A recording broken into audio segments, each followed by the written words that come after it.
46 knots, 50 knots. This morning, the sound of U.S. Navy sailors reacting to a radar screen tracking unidentified objects flying around their stealth ship. 138 knots. Holy going fast. At times, the radar lighting up with 9 objects. It could be similar to those captured on night vision and infrared video, swarming warships for nearly a week in July of 2019, then disappearing without a trace. Well, that was pretty much perfectly 000 relative, right? Yeah. At one point, 2 objects suddenly vanishing from the screen, something experts say can happen with smaller targets. But the man who released the leaked video, Jeremy Corbell, says it might suggest the objects went above or below the radar range. It's moving above the capacity for that radar to see it, or they're moving below, which would mean into the water. Earlier this month, the filmmaker released another video showing a flying sphere drop into the ocean.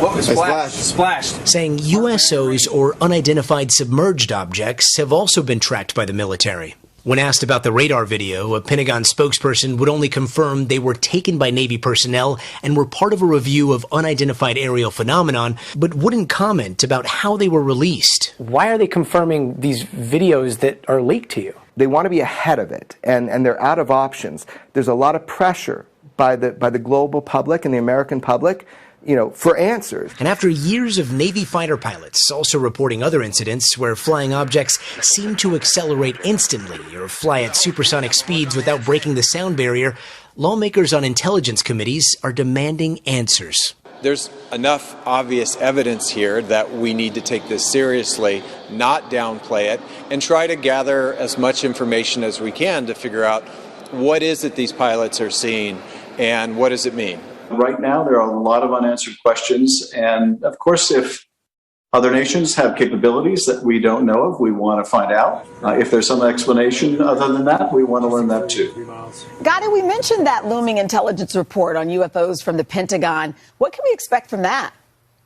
Well, Chanel, technically that report is due around the end of June, but there is a chance it could be delayed. And there's also some debate over whether this could be Russia or China who have invested heavily in advanced drone technology. But one source told me that if this does turn out to be a different country, brazenly mocking our warships right off of our own coast night after night, this could represent an intelligence failure so big it might make some in the Pentagon wish these were actually from somewhere else. Wait and find that out. My goodness. All right, Gotti, thank you. Wow. What do you think, Dylan Trier? You think that they're life UFOs? Yeah. I think maybe they're UFOs from the future.